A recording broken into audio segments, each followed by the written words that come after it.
Hello, bonsoir, and welcome to the Get French Football News Show. I'm Nathan Staples, and joining me this evening are Rich Allen and Peter Rutzler. The title has been decided in France, and if you look up from your online poker for just one moment, you might have noticed, or just wait until your dad gets home. He'll tell you all about it, but we will touch on that and a crucial league weekend after the latest headlines. Friday night began with a draw as Nice earned a point at Angers. Alisson Player's eighth in his last 5 games was cancelled out by a late Angelo Fulgini strike as both stay pat in their league positions. On Saturday, Lyon made it 4 wins in a row as they saw off Amiens 3-0. Memphis Depay notched his 5th goal and assist in his last 4 games to help his side remain in 3rd place. In the multiplex, Metz give themselves a late lifeline as they came from behind to beat Rennes 2-1 with a Nolan Roux double, as Lille faced more heartbreak as they let a 2-goal lead slip in added time against Guingamp. Dijon made it 5 unbeaten away from home as they drew 1-1 with stuttering Nantes. Mathieu Debuchy notched his 4th goal of his loan spell to see Saint-Etienne top Strasbourg 1-0, while Caen and Toulouse were never got going due to a waterlogged pitch. On Sunday, Bordeaux made it 2 wins in a row as they saw off Montpellier 3-1, as Marseille came from behind to save their blushes against low Ligue 3, with Florian Thauvin scoring his 20th goal of the season to give l'OM a 3-2 win. In the weekend's final match, Paris Saint-Germain emphatically rubber-stamped the title with a 7-1 mauling of their nearest rivals, Monaco. Even without the injured Neymar and the unused sub Kylian Mbappe, Giovanni Lo Celso and company tore through their opponents to earn their 7th league crown. And that's all for now. But for all the latest in the world of French football, head on over to our website at www.getfootballnewsfrance.com and follow us on Twitter at GFFN.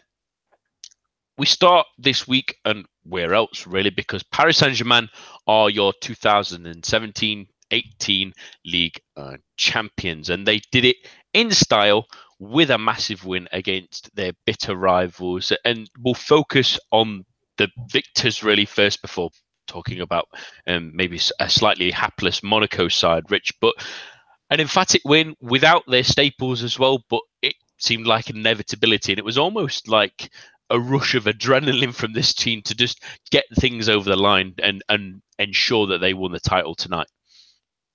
Yeah, exactly. I think they've sort of seen that, other teams around Europe are now starting to dominate. Man City obviously won the title earlier in the day. Bayern Munich won it the weekend before. PSG supposedly were going to win this at an absolute canter. I mean, they have, but I think maybe a few of us were expecting this to have been, confirmed a few weeks ago. So I think it was key, as you say. I think they were keen to get it over the line. Absolutely scintillating first half hour, which sort of conversely went against the opening few minutes where I thought Monaco came out pretty well, actually. But there was a burst of 3 goals in sort of 5 minutes or so.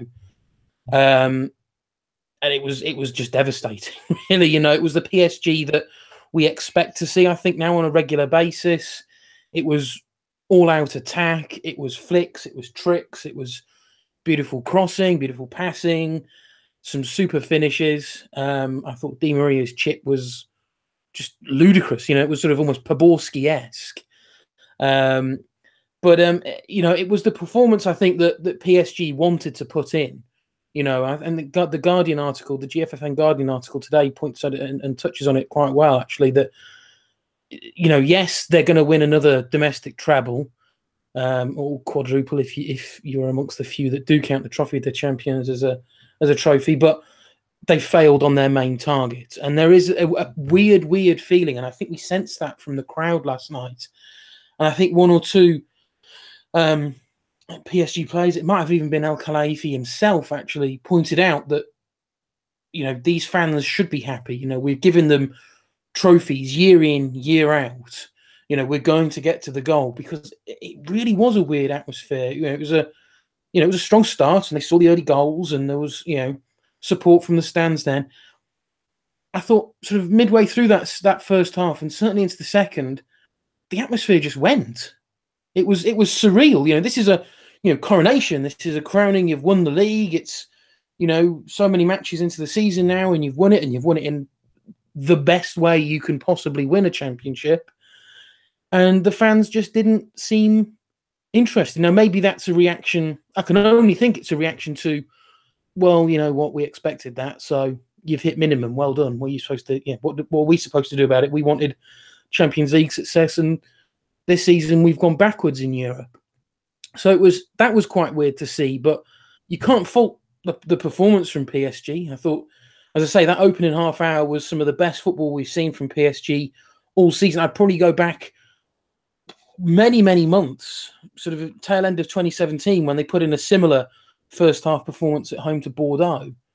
It's a lot. I think it's a long time since we've seen a real, strong statement performance like this from PSG. So it was an excellent way to win the title.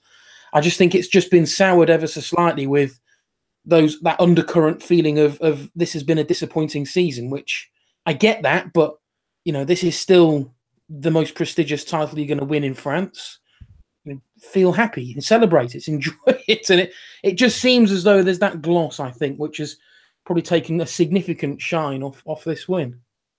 Yeah, it is a bit of a funny one. The bit of a sandwich brigade at the Parc des Princes, it seemed at times they sort of politely clapped the really terrific football they had, especially in the first half, where they were absolutely romping to an excellent win against their nearest rivals without their arguably two best players, certainly the two most expensive players, and they were playing some excellent stuff and tore them apart at will. It looked like it could be 4, 5, 6 even in the first half, really. But it's a strange season, and it is a little bit reminiscent, Peter, of the last time they won the title in 2015-16. I mean, that was a time where, again, they romped the league pretty early on. In fact, it was almost I think it was a little bit earlier than it was this season. And that season, it was even more comfortable, really. But the same scenario applies if they look like they're going to sweep everything domestically. The Coupe de France, they only have to get past one more Ligue 1 side and then meet a national side in the final. So you would thoroughly expect them to pick up the third trophy in that. But at the same time, there's still that edge of disappointment that maybe did take the gloss off this evening, where they got to a massive win against a big opponent to seal a title, but there was a lack of euphoria about it.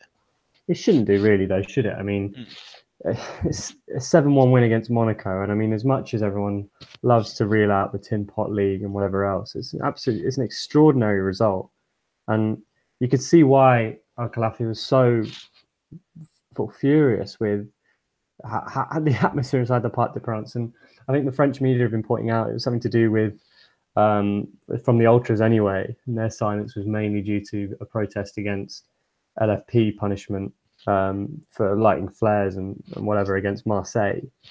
But as Al-Khelafi said, it's fine. You've got to make a point against the league, but in this game, to secure the title, and it's been a foregone conclusion for so long, but I mean, they were really treated to a spectacle in that first half, as Rich was saying.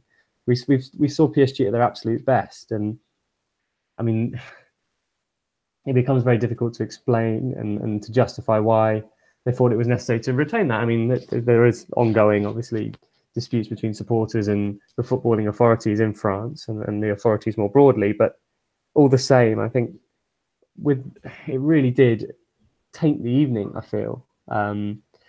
You had that. You also had the Neymar stuff as well, which I'm sure we'll talk about a little bit more when he was on his Instagram account. He's playing poker while watching the game in the background, and he's half the world away in Brazil. It just all serves to undermine the achievement, and it just reinforces the stereotypes about France, about Ligue 1, about the challenge that they face. And, that kind of belies the story a little bit. I mean, Monaco haven't been at their best. I mean, we know they're in the next stage of a cycle to reform. There was no way they were going to be able to compete on the same level that they did last season, but it's still a good team. This is still a really solid Monaco side that have taken second place out of the hands of Lyon and Marseille, who have really pushed them this season. And yes, we've seen PSG take them apart before, but to put 7 past them and that first half blitz was absolutely extraordinary. I mean, we really saw the real ability of different players who have perhaps had the light taken off on this season. You know, Pastore, Draxler, Di Maria. They were absolutely superb. And you start to wonder, well, do they need such the glitz and glamour of Poker Boy in Brazil? I mean, we can't take away from what he's brought to the league as well, and not just on the field. He has been excellent. But I know last night there were a lot of different storylines that were coming out of it that did sort of taint it. And yeah, as we've been saying, it's that underwhelming feel. It shouldn't be. I mean, they look set to win the treble, and they've had a really good season. And last night was a combination of a side that is really good. For all the money that's spent, they've got a really good set of players, and they were superb. Yeah, absolutely. A very strange evening for a number of reasons. That Neymar one just that beggars belief. It's strange that I can kind of understand why he's not there. If he's still recovering, he's obviously still in Brazil. Fair enough. Rehab is more important, especially with the World Cup coming up. But to show that you've got the game on kind of in the background while you're dual screening with poker, which is again it's a very Brazilian thing. I remember the original Ronaldo doing a lot of adverts for poker and doing poker things. It must be another Brazilian footballer, that kind of thing. But yeah, very strange. Although his dad at least turned up, so at least someone was representative. But let's focus on things on the field now as well in this game, Rich. And it was a really excellent game for PSG, and particularly I thought, and many afterwards think it was sort of the coming of age of Giovanni Lo Celso in midfield. He, especially in the first half, was terrific. Link-up play was excellent, and especially his goal with the mix between Angel Di Maria, who was also excellent, and as well as Cavani.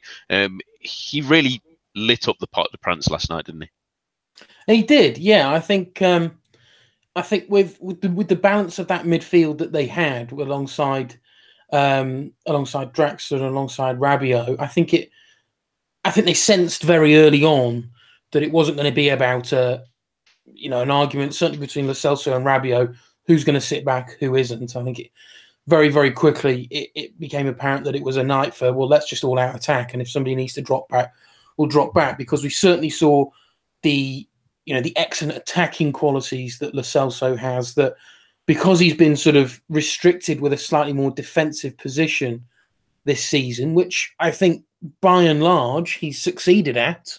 It's not his natural position by a long way, but I think he's actually played very, very well there.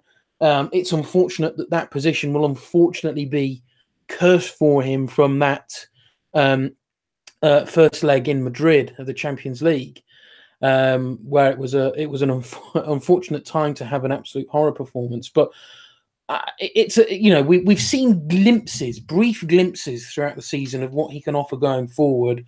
Last night was perhaps a slightly longer audition for him to have that more advanced role, and perhaps a reminder to Emery, but perhaps more to the new manager, whoever that will be that's going to be incoming almost certainly. Look, don't necessarily think you've got to add any attacking talent to this team. I'm fully capable of doing this. I've shown throughout the season what I can do in a defensive position. Here's what I can do going forward. I think last night was excellent. The way he sort of ghosted into the area to pick up his goals, I thought was fantastic, and sort of reminiscent of every sort of top class sort of centre midfielder that we've seen certainly in recent times. So I'm encouraged to see what he can offer PSG going forward.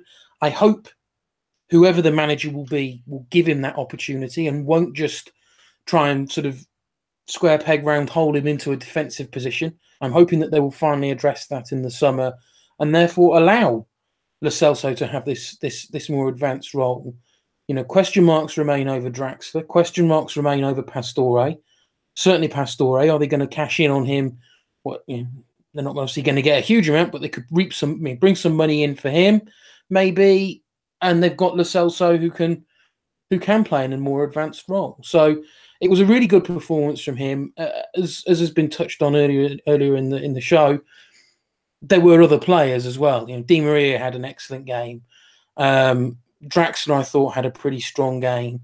I thought I've been critical of some of his comments during the week on Twitter, those that have seen it, but I thought Bashiche had a really good game down the left. I thought his interplay with Draxler especially showed real promise, and it certainly delivered in a couple of moves that led to goals down that side. So there were some promising performances there from players who might not be 100% certain of their futures post whatever happens this summer. So it was a good statement performance from them. I'm sure they're going to be given more opportunities before the season's out. I'm sure the likes of Lo Celso, Bashiche are going to be given opportunities in, Coupe de France and the like. So it's important that they take these opportunities. But in terms of last night, I thought, those sort of slightly more questionable players, I think a lot of them, and Lo Celso especially, really stood up.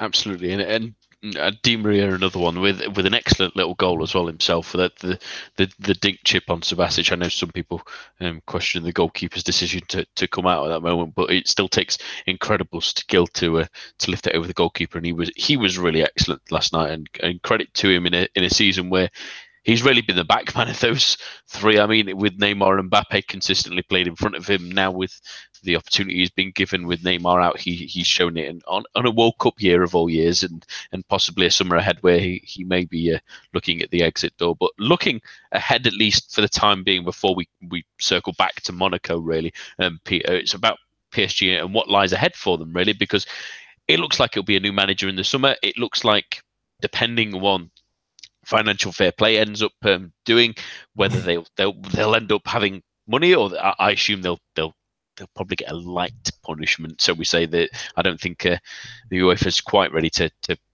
push the hammer onto teams yet. But looking ahead, there has to be positives, hasn't there? Last night and this season has shown that there is certainly quality in the squad. Maybe one or two changes here and there, and a more consistent manager, they could be Champions League contenders. Yeah, they should be. I think the main thing as you're saying, I think there'll be small changes in terms of player personnel. I think, they've got a lot of quality in there. We know where the weakness areas are, centre of midfield, questions about defence. I think what really has to change for them to progress, it's got to be culture. And it's been symptomatic of the way they've approached the project. QSI have approached the project at PSG. It's this complete missing of the fact that it's a team game, is at a very basic and crude way of putting it. We've seen throughout the season, the rumours, the splits, and not all of it's probably true, but there's no smoke without fire, and that's for sure. And like we saw last night with Neymar not there, and it doesn't breed a winning mentality. It doesn't breed a team that's going to go on and win things. I mean, would Neymar get away with not being present if he was at Barcelona or Real Madrid? Absolutely not. Surely not. Rehab or not, I mean, there's no need for him to be in Brazil. He should be with his team. Going forward, it's a really tough task. And if it is Thomas Tuchel, as has been reported, then he's got a really tall order. I think that sort of appointment lurches towards an identity approach, wanting a playing style. I guess that's something that perhaps we could accuse Emery of not being able to foster, and I think that's fairly so a fair comment to make. But it's more than just what he can do. I think for any manager taking the reins there, they've got to change how the side think, how they approach the game, player power. It's a bigger order than I think a lot of people think, and I think the other, of course, that's one side of the coin for sure. The other side is financial fair play, and UEFA have got a difficult balancing act to play, because they're not going to want to annoy the hierarchy at PSG too much. They don't want to upset the apple cart.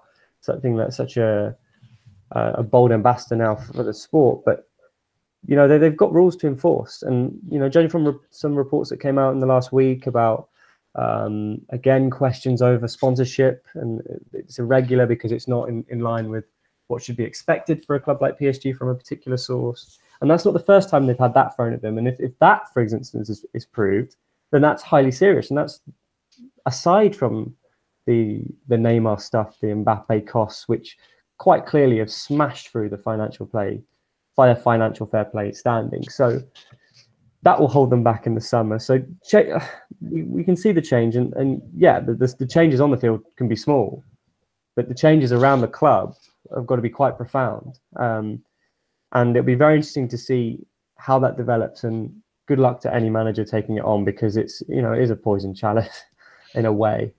But you will get a treble at the end of it, if you do well. That's the weird upside downside of it, isn't it? It's really Europe or bust, but you might win a couple of trophies at least on the way, which will, help boost the figures on any kind of CV. Then that's probably all. Can't expect much more from anywhere else really in these kind of days. It can be difficult to add those to them. So people remember the trophies at the end of your career, at least anyway. On to Monaco very quickly, really. They were pretty gracious guests, really, is the nice way of putting it, Rich. They kind of laid down and took the battering, really. There was a lot of questions with Kamil Glik not starting because of injury. It was Raji in the middle, but frankly, really, they got tore apart time and again, and that defence and what we spoke about before of them not really having cover behind Glik or Jemison, really, in the form of it only being Raji, they are going to get ruthlessly exposed, and against a very, very good team in PSG, they got torn to pieces. Absolutely. I mean, we saw that in the more recently in the Coupe de la Ligue final, where it was poor Andrea Reggi again, who was sort of tormented by Mbappe. I mean, I think from kickoff he'll have been pleased to have seen Mbappe on the bench. But there's work to be done. I don't think a great deal of work. I think what people have to accept, and it's a difficult concept to get your head round. I struggle with it, but they are stuck and they are fixed in this cyclical nature of how they do things at Monaco. And last season was the culmination of that sort of first cycle, where they'd had a couple of years of building that squad with some really talented young players, a smattering of experienced sort of big names as well, and it brought them the Ligue and Championship. The players were then sold, the money reinvested into the club, more young players were brought in at a perhaps slightly higher, I don't want to say level, but higher in terms of how well known they were. I mean, Tielemans, for example, was touted around some of the really big clubs in Europe. So, they've invested in those kind of players, and they'll build again. And it may be that they have to sacrifice another 2 or 3 years of really pushing PSG for the title, but they'll come back again, and it will happen again, and it will happen again. It's a self-funding. This, as I say, it's a complete cycle. There's, providing everybody's on board with it, which at the minute it seems to be. Players are, the coach seems to be, and everybody's, switched on and in agreement that this is how the club's going to operate. Then it will work fine.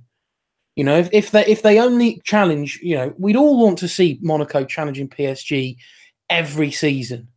Sadly, that isn't going to happen, because PSG can go out, as they did last summer, and drop 200 mil on Neymar, 180 million on Mbappe. Money here, left, right, and centre. They can do that. So you're not going to compete with them year in, year out. What you did see, though, is that building up a really good quality squad of really talented players throughout, with a bit of depth, yes, you can challenge PSG. So that's what Monaco's project is. I don't necessarily agree with it, and I know a majority of people don't agree with it, but it works for those guys, and it's a project that everybody seems to be on board with. Players know that if they come into Monaco, they're going to get European football, they're going to get top flight football, they're going to get top of the league, battling at the top of the league level football. They're then going to get spotted. Monaco are on most clubs' radars now for emerging talent. So these young players are going to be hungry, because they know, they've seen what happens to the likes of, Bernardo Silva, Benjamin Mendy, that the big clubs will come calling for these players. So they know that. So they'll come hungry to play, hungry to perform at the top level, and they will. And it'll just take a little bit of time then to get that experience together, build that squad together, and then Monaco will be back where they were last season. I've no doubt about it. it seems counterproductive to the league that they win the championship, sell a lot of their best players, and of course they then can't compete. I get why people think that's weird. I think that's a peculiar way to run a football club, but that's how they want to run a football club, and it works for them. So you can't argue with that. It's a very, very strong stand-up business model, because there's rarely any dissatisfied players. Okay, Fabinho and Lamar are starting to show a little bit of dissatisfaction. Chances are they're going to go in the summer. They'll get their big moves in the end. They have to understand Monaco weren't going to get rid of absolutely everybody last summer. There were going to be players that they weren't willing to release or couldn't get deals done in time to then bring new players in. So it's a model that I know a lot of people have issue with, but if it means every 3 years we're going to get a Monaco as we saw last season, and that's what it takes to get to that, then you've got to be for it. Manager as well. There's a lot of rumours that this is perhaps Jardim's last season. He's been as on board with this project as anybody. He joined the club knowing, well, this is my chance to be part of the journey that some of these players came. He came in, he was reasonably well known, but look what he's achieved with Monaco, and now he's on a lot of clubs' shopping lists. And there's every chance this summer he gets that big move. If he doesn't, he stays at Monaco and he gets it in the next season. It's a never-ending conveyor belt, and it's a model that I can't stress it enough, that I really do understand why people get frustrated with it. But when you dissect it and look at it and see how it works for Monaco, you can't do anything but think, actually, you know what? The board, Rabolovlev and Vasilyev, they're geniuses for what they've done there, because the turnover of money within that team is incredible. So I'm excited to see what it will bring next season. Yeah, absolutely, because it's always at least interesting at the Stade Louis II. But Rich hit on it briefly there, Peter, and I just want to sort of mention it very quickly, because they will definitely lose players this summer. Fabinho is certainly one, possibly even to PSG, which will be even more of a body blow, and Lamar looks like he's already out the door as well. But the real big one in this one, compared to other seasons, is if Leonardo Jardim was to go. If he was to go, is he possibly, out of everyone they've lost in the last couple of seasons, is he the irreplaceable one? I think you'd like to think that Monaco have a plan for that too. They seem to be a very well-run club that have the next step in mind. They're constantly thinking every player is replaceable. And I'm sure the players that leave in the summer, and I'm sure they will, it's an inevitable part of the game now when you can't necessarily compete financially or competitively consistently, then there'll be someone waiting in the wings. And I hope for their sake that the same applies to Jardim too. I think it's perfectly plausible that he could leave this summer. It's dependent on a number of different things. If there's movement elsewhere, I think he's been linked with being a sort of replacement for Wenger potentially, and I think there could easily be movement there this summer. It's dependent, of course, on Europa League success, potentially. But with Monaco, you would expect them to have some kind of contingency. There'll be someone there. They will have a short list. It was like Southampton when they were running themselves well. There was always the next step, the next guy, the next way forward. It doesn't always work, and cycles can be broken, as probably the Saints show, but. They seem to be run well enough to have that contingency, and I feel like the project goes beyond just what Jardim's doing. I think Jardim has set it up, he's got it running, and he's done an absolutely superb job. And he has bought into the cyclical model that Monaco are embodying, and other clubs have been desperate to replicate it because it is so successful. And it's the most efficient thing to do, I think, when you've got someone as financially strong as PSG and elite clubs in Europe who are going to take the creme de la creme, to try and keep yourself afloat and then suddenly emerge with a group of players and compete. So yeah, I wouldn't be surprised if he does leave, and it'd be a real shame if he does leave French football. But I'm sure there'll be so many suitors because he has got the project on its feet. And I think now that it's running, that I would imagine that the manager and his successor is part of that now.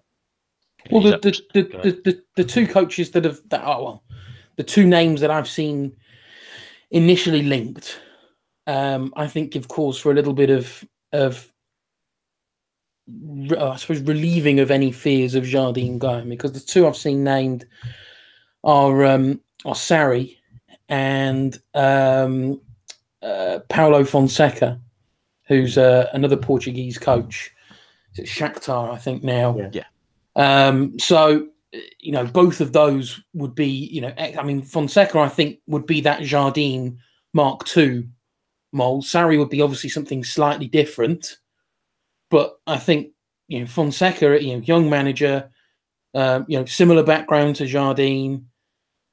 It seems almost too good to be true that he is a Jardim Mark II. So, but as Peter said, Monaco are going to have plans in place. There are contingency plans for.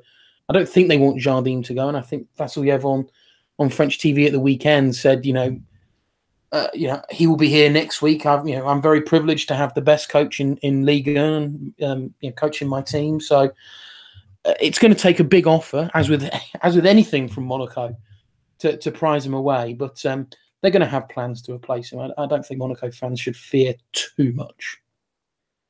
Yeah, it's going to be an interesting one, isn't it? Because I've mentioned a few times, there's likely to be plenty of vacancies in the big clubs in Europe this summer, and they should all really be taking a good hard long look at what Leonardo Jardim's done, because I don't think there's a better manager in Europe at the moment, really, with that quality that he's shown.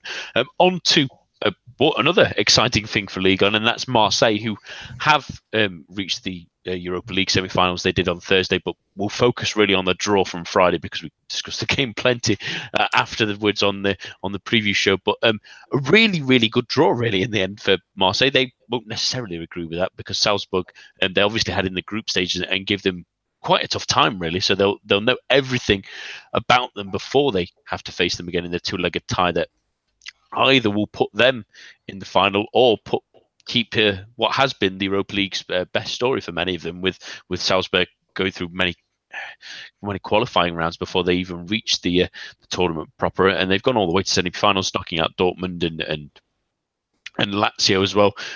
Terrific stuff, but another Red Bull side for Marseille as well at the same time. It's going to be an interesting one, Peter. It's probably their ideal draw, having avoided certainly Atletico and Arsenal, but could they wish for a better chance of getting to that final in Lyon, that would also still be in France, still give them a great chance to have plenty of fans get there and really make this a tough affair for whoever they face if they do get to the final and getting this ideal draw? It's a terrific opportunity for them. It's definitely the best possible draw. I mean, I think for some, Arsenal could have been an option, and I'm with them with the idea that they could rock up to the Velodrome and wet themselves. But I do think that Salzburg represent the best draw, and as you said, they know a lot about them from the group stages. They didn't score against them, but I think they're in a different place now, Marseille. I think we've seen over the course of the season Rudy Garcia mould a side of misfits into a cohesive unit that gets results. And from Thursday night's performance, we're seeing that the best players can all stand up on the big occasions, and that's absolutely crucial. And none more so than Dimitri Payet, who we've panned all season long, but when it mattered, he was there. And you need those kind of players when it matters in the latter stages of a competition like the Europa League. And, it's such a good opportunity for them, to get to a final in Lyon as well. That really making a mark on a rivalry that is burgeoning. The Olympique derby is becoming something, and that'll be one hell of a moment in that regard too. To stick your flag in the middle of the field and in Lyon and win a European trophy, and it's a really big opportunity. I think over one game they would fancy themselves against the other two on the other side of the draw, Atletico and Arsenal. But Salzburg, of course, are not going to be a walkover. They, as you said, they've come through the qualifying rounds, yes, and they're an Austrian side, and that counts against them, you would say. But they've come through Lazio and they've come through Dortmund. I mean, Dortmund, of course, not the same force, but they haven't exactly been poor. While Lazio are doing well in Serie A, and to beat them 4-1 on the night on Thursday is a statement, and Marseille will be aware of that. But I think with a big occasion like a semi-final, with the Velodrome rocking, there's such a good opportunity for them to go and win a European trophy. It really is. Yeah, it absolutely is, and it feels like that. It's slowly becoming more and more important to them, Rich. I mean, they weren't at their confident best at the weekend against Troyes. They had to come from behind, and it took a couple of lucky moments and an excellent goal from Thauvin ready to pull them out of the mire in that one. But their focus really now is on the Europa League, and the quite funny scenario, really, that a lot of Marseille fans seem to be dreading, as well as if they do reach the final, which we certainly can't overlook Salzburg, there will be that strange scenario where they're in Lyon. They have, if they face someone like Atletico in this example, specifically, it could be that Marseille either win the trophy in Lyon and get the Champions League place, or they lose the final in Lyon, with Lyon, if they finish third, gaining that automatic Champions League place from Marseille. It would be an interesting, obviously permutations has to happen, but that could be a very, very interesting scenario if that was our Europa League final, wouldn't it? It would. I wouldn't fancy being a gendarme in Lyon that night if either permutation actually were to happen. I think it could be quite a lively affair in the streets of Lyon, pre and post game. So, fingers crossed we don't see any issues there. But, looking at the draw, I think the one thing, yes, it's the draw I think all Marseille fans probably would have wanted. But on the same hand, it's also the dangerous draw. It's the draw where there is that concern of a bit of complacency comes in. They've got knowledge of Salzburg from the group stages. They know what Salzburg can bring. They know that Salzburg have only improved as the tournament have gone along. That was an absolutely sensational performance. Marseille's was a brilliant performance at home to Leipzig. But what Salzburg did to turn over such a big first leg deficit against Lazio was absolutely superb. So it's such an obvious thing to say. It's absolutely vital they don't overlook this Salzburg side, because it's very easy to say to get into that thought of, great, we've got the draw that we wanted, or it's only Salzburg. It could have been Arsenal. It could have been Atletico Madrid. We could win the trophy at the home of Lyon. That mindset is not a position Marseille need to be in. I think they've worked very, very hard over the course of the season to try and build up some mental strength. I think that's something that's really been lacking over the last few years. There's a lot of work still to do, because obviously we know what they're like against the big teams in Ligue, but you can't knock what they have done this season. With the resources they have, what they have achieved has been fantastic. Their sort of never say die attitude, the fact that they fight for everything, that they're still running, still fighting for things in the 95th minute or whatever, however late into the game it may be. The amount of late goals that Marseille have scored this season to nick them, more often than not 3 points as opposed to a point, has been remarkable, I think. And it's a real sign, I think, to what Garcia has got from this squad. And I think all credit really has to go to him, because through either it was him or Zubizarreta, or above Zubizarreta, didn't recruit well in January. And that's probably what's going to cost them a third place finish. But as with them, with all Marseille fans, you'd offered them fourth place and a Europa League semi-final, they'd have probably slapped you around the face and said, "Don't be silly. Of course, that's not going to happen this season." So it's been a really excellent season. I don't think they've played well. I don't mind admitting that. I really don't think they've played well. But what they have got is a real dogged attitude that allows them to fight throughout an entire game. They'll lose concentration, and that's cost them at times. They have a weird inability to perform when it's the sort of top 4, 5, 6 in the league. Yeah, that happens. But well, I mean, the game against Troyes was a perfect example. To have gone 1-0 down, they come into the game obviously so buoyant, having secured that semi-final and then got the draw that they wanted. To have gone 1-0 down inside a minute, away at severely relegation threatened Troyes, it would have been very easy, I think, for a Marseille of earlier in the season or last season to have crumbled. But they didn't. They pulled a goal back fairly soon after. They then went behind again shortly into the second half. They didn't. Garcia made some changes. Mitroglu's becoming something of a super sub. He comes on within 6 or 7 minutes. He's got a goal. They've equalised. Continue fighting. Continue pushing. Bang. Thauvin gets the winner 5 minutes from time. So that ability, I think he's had an absolutely appalling season, but you can't knock Dimitri Payet's performances in the last few weeks. I think it's a bit of a scandal that he's only seeming to do it because there's a World Cup coming. But if you're going to time a good run of form, this is the time to do it. So, all credit to him that he's either found his form, or perhaps not credit to him if it's that he's just not been bothered the rest of the season, and now he is bothered because there's a World Cup and his place in that squad's at risk. But he's back to playing really, really good football. He's concentrating. He's not anywhere near as anonymous as we've seen him in too many games this season. The numbers of assists and goals he's now scoring are back to where he was sort of pre-West Ham time. So, they've got him back smack bang in his sort of almost back to his best. They've got Thauvin, who's obviously just coming back from injury, finding his feet, but he's back scoring. They've got Mitroglu, who seems to be, an impact sub now off the bench and scores goals when he comes on. That defence is still horrible on paper, but somehow it's just about doing a job. So there's every reason that they can be confident going into these games against Salzburg.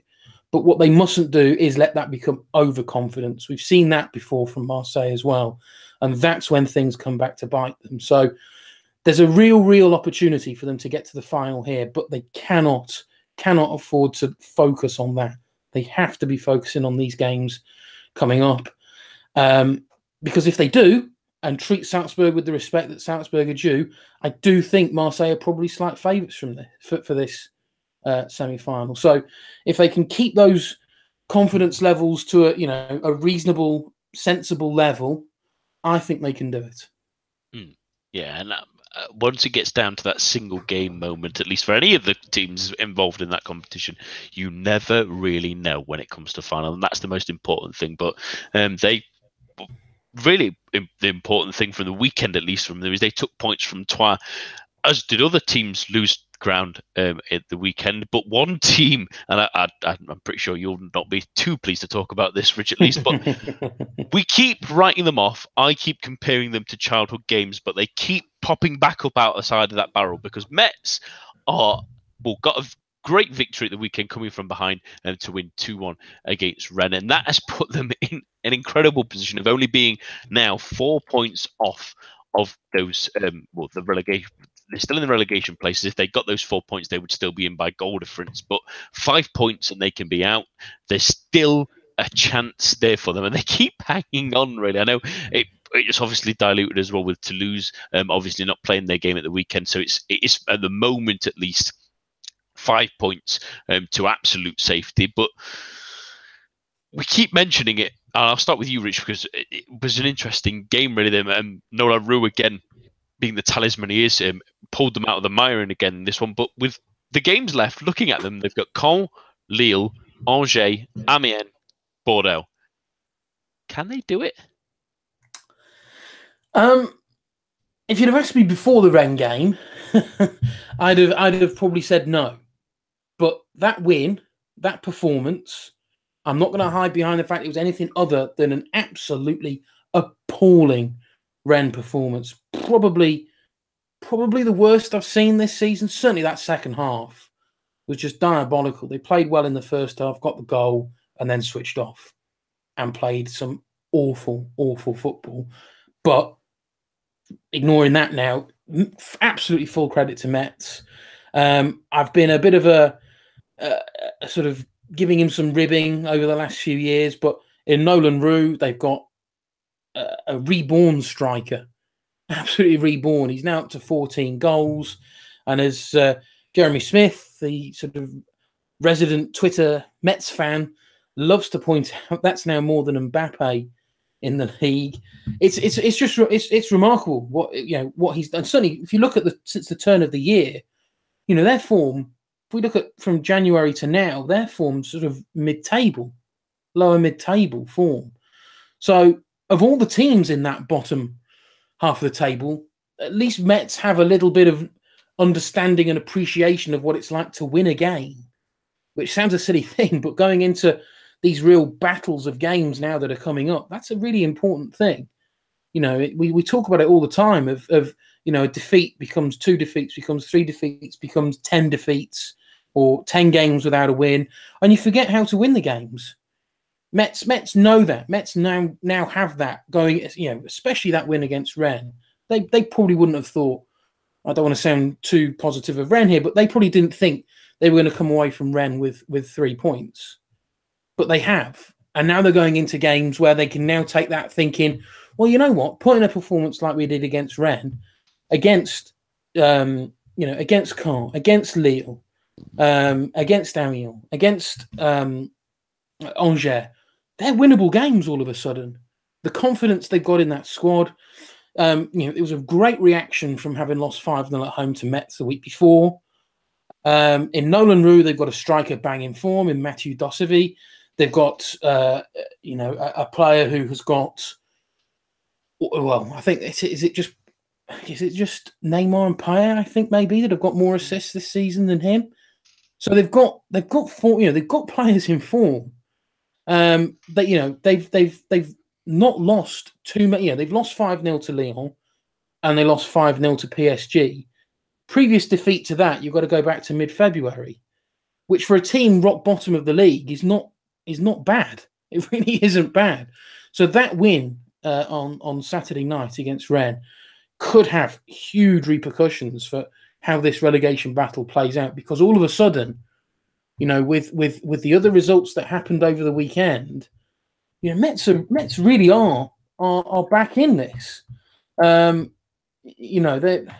within touching distance of Lille now.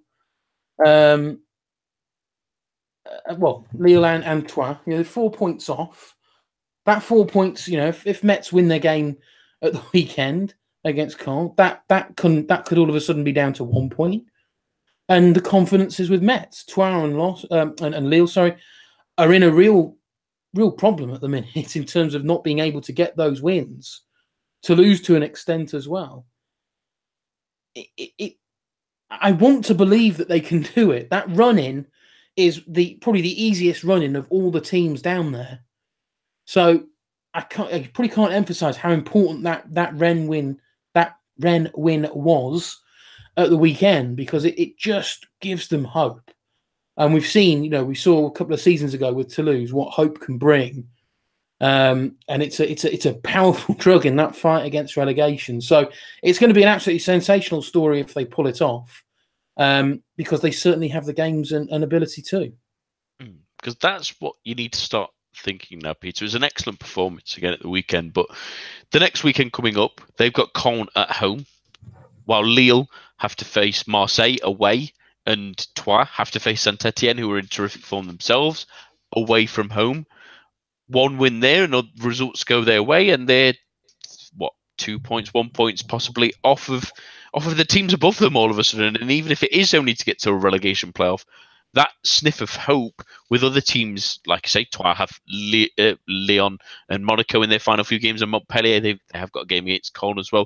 Lille have also got a bit of an awkward time. They've got Saint-Etienne to come. They'll have to face Metz themselves, which would be a massive game as well.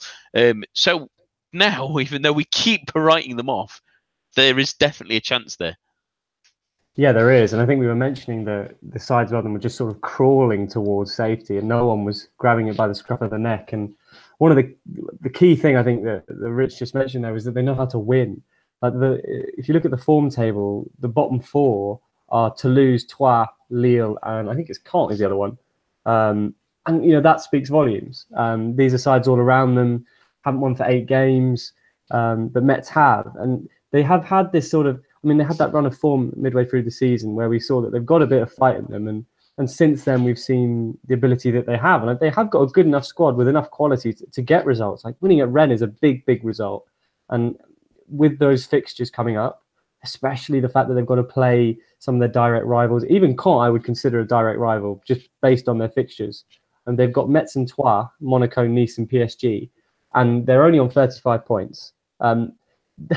They're very much in the dogfight. Of course, pending that game against that Toulouse game that's got to be rearranged after the waterlogged pitch. But Strasbourg too, their fixtures aren't good. They'll be pulled back into it for sure. So, there's definitely hope there for Metz, and it's partly helped by the fact that it has been such a, it's a battle of attrition at the bottom, picking up those points. They just can't seem to get them. But I would say it's definitely doable, and it's just those big games at the bottom are going to be great to watch, and that idea of having hope as well. Hopefully we get some Duprat style videos from Frederick Hans. Hopefully can take some inspiration and pull off what would be truly unthinkable. I mean, if we actually think of the scale of what that would be, I mean, we've completely written off Metz at times this season, and sometimes we say, oh, they can get a result or two, they could pull it back, and it's wishful thinking. But 4 points. It's only 4 points now, and this is a side that didn't get off the mark for absolutely ages, and they've been rock bottom since almost day one. So it'd be one hell of a feat, but it's an achievable feat for sure. What I think could also be key is Frederick Hans himself. Yeah, that's a coach that's got Ligue experience, has got experience of coaching teams that slightly punch above their weight, used to sort of scrapping around, really fighting for points. So I think to have someone like that at the helm, certainly at this crunch time of the season, that could also prove to be a sort of key differentiator. Yeah, he's really galvanised them in the second half of the season, and while they've sort of dipped and flowed, but if they'd have just had him or that kind of inspiration early on, they might have been even closer. But moving on really to very quickly, at least, the heartbreak from some other teams, really. Troyes got themselves in front and then ended up for a long period of time, in fact, and sort of eventually got beaten out by the quality of Marseille and a Lille side that you have to feel for them again. It felt like at 2-0 they'd got something. They allowed Guingamp back into the game as well, and then in the last couple of minutes they cleared a corner. They didn't move out, and they allowed Jimmy Briand to nick a winner. It has to feel like, Peter, a brief on this, especially for Lille, these kind of moments for both those sides, I feel like there have to be big blows for them to take at this time of the season, especially even with the games left, that they do have chances in front of them and teams are still there or thereabouts around them. But these are really heavy blows to take. Yeah, absolutely. And it goes back to Rich's point about knowing how to win. That you're 2-0 up with minutes to go and you can't see the game out. Troyes the same. They've led twice in the game and they can't see it out. And that festers, that sticks in the mind. That's difficult to beat. And yeah, I mean, for Lille, you just wonder. I mean, their fixtures are quite kind. They're not horrific for the run-in compared to some of those around them. So I hope for them that they can keep their head above water. I mean, it still may not be enough because of the financial stuff and whatever else. But if they go down, some of the warnings that are coming out are quite dire, really dire about the prospect. And we've talked about it before on the show, what it could mean. We're not just talking about dropping down to Ligue 2. We're talking about dropping even further with the ramifications that could come about. They may not even be able to afford to pay their stadium rent. So there's some real problems there. And Troyes, I feel, with their fixtures, I think they're almost a certainty to be dead in the water now, which is a shame. When Darbion smashed it over the bar in stoppage time from that corner against Marseille, it just sort of summed them up a little bit. A sense of almost being there and not quite getting over the line. And that's the difference. If you can get those results, you can pick up those points, then that's the difference. I mean, you look at Toulouse and De Bev and what he's been doing there. He's been picking up results, draws every now and again, the odd win. That's been vital. And that's the difference. It's a side that in their mind thinks we can win games. And that will be the difference come the end of the season, I'm sure. I do worry just about Strasbourg, though. They've been really poor since the turn of the year and their fixtures are not kind. and I have a feeling that they could be dragged very much into this, and I think they could be one of the shock ones potentially for the playoff. I wouldn't say shock, but yeah. Yeah, it's going to be a tough one going into the end of the season. We'll finish this evening with our plane to Russia, as we promised last week, at least. And this week it's on Clement Longley, who's obviously had a terrific season terrific half a season at least in Ligue in terms of with Nancy back last season, then joined Sevilla. He's had a bit of an up and down season this time around, but France are certainly looking for centre backs to step into the plate with Koscielny slowly winding down and not having the greatest of seasons. Is their backup behind Varane and Titi that's consistent enough? Rich, is he maybe one of the people that Deschamps should be looking at as the sort of extra mid defender that they might need in their squad? Yeah, I think Deschamps certainly should be looking at him. I think when you look at France's centre-backs, we go on and on about the sort of depth that they have. However, I don't think Varane's in spectacular form for club and country. I don't think Umtiti's in spectacular form for club and country. Kimpembe's not playing regularly. They're sort of seemingly sort of the three fairly certain centre-backs. You've got Koscielny. Koscielny then probably would make the fourth.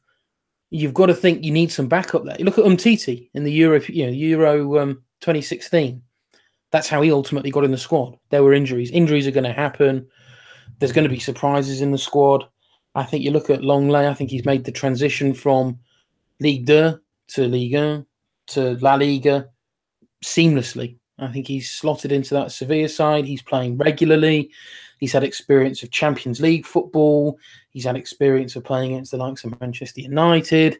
And by and large, I think he's passed those tests. He's had experience at international level at youth team setup with France. So I think if you're going on form, if you're going on one eye on the future, I think Deschamps has to be keeping a close eye on him. It's been a strange season, at least for his club, Peter. They've been up and down. He certainly did a great performance against Manchester United, for example, in the second leg of the Champions League. But at the same time, there's been a lot of criticism of their defence because of the amount of goals they've shipped in their way, especially at home against even smaller sides as well. Is that maybe what holds him back from being a French international, at least just yet? Yeah, it's definitely consistency. I think we have seen his ability and the potential ability. He's still only 23. In the Champions League against United, he was excellent, as you were saying. They did dominate Lukaku at times, which is not easy. I mean, we've seen Lukaku make a mockery of some centre halves, but he was really, really strong. He seems to have all the attributes to be a good defender, but I think he hasn't been helped by Sevilla's inconsistencies in the league. They have had an up and down season. Of course, the manager left. They had, and since there's been a turnaround, we've seen more stability from them. But I think at the moment, if we're looking at his chances of getting on the plane, it's just the numbers ahead of him is an issue. I do think with Koscielny and his recurrent heel problems, he's definitely one that Deschamps should be looking to replace longer term. I think it does count against him that Theo Hernandez got the call up for the last squad. I mean, he played at left back, but he can also play at centre half. Kimpembe's still young. Varane and Umtiti have years on them going forward, which also isn't helpful. You've got the likes of Zuma to come back. You know, Sakho's doing well at Palace too. Laporte's going to get Guardiola trained. And even in the more immediate term, you've got Rami, who seems to be favoured. He's been called up relatively recently. So there's a lot of names in the way which will count against him. And I think with more time and more consistency, with the Sevilla side doing slightly better in the league, I mean, the Champions League form will really certainly help him. We definitely would have kept him on Deschamps' radar for sure. I think another season and then you can start competing. But the level that France have at centre half now is the very elite, and that's the standard he's got to try and break into. So it'll be a tough order for him, and I think the World Cup will come too soon. Go ahead, Rich. I was going to say just one little thing I've seen in the last few days is that there are sort of growing rumours that the Barcelona and Umtiti contract negotiations don't seem to be going as well as perhaps Barcelona or I suppose Umtiti himself were expecting, and that release clause obviously still exists at a pretty paltry, is it 60 million, which certainly a lot of clubs around Europe would have, that's sort of almost loose change for them. And it wouldn't surprise me to see Barcelona play a little bit hardball, because in recent weeks, and whether this is all part of business and spinning news to try and get deals done with existing players, but they have been linked with a move for Longley. So he's obviously held in high regard in La Liga.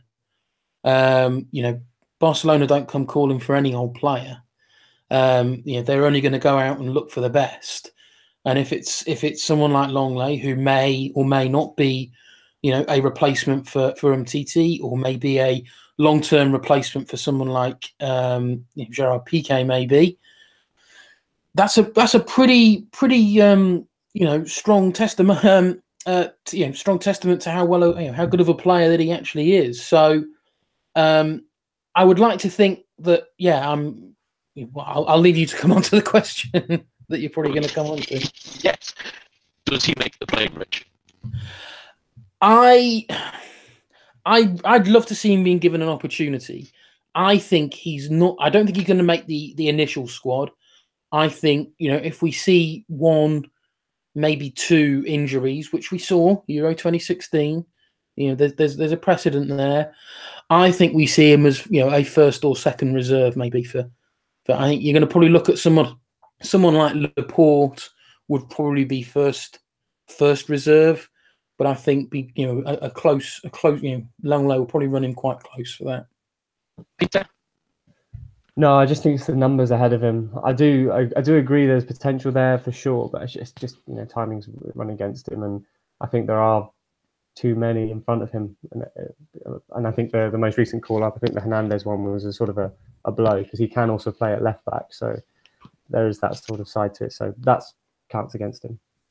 Yeah, him and especially Pavard as well, who can play centre back if needs be as well. I think maybe they just force him out just a little bit more, unfortunately. I think that was almost Schopf's backup plan of both full-backs and centre-backs, really, by calling both of those two up in that final friendly. So that's all we have time for this week. My thanks to Rich, Peter, and all of you listening at home. Do join us for the preview show on Thursday, and the main show will be back at the same time, same place next week. A bientôt. And goodbye.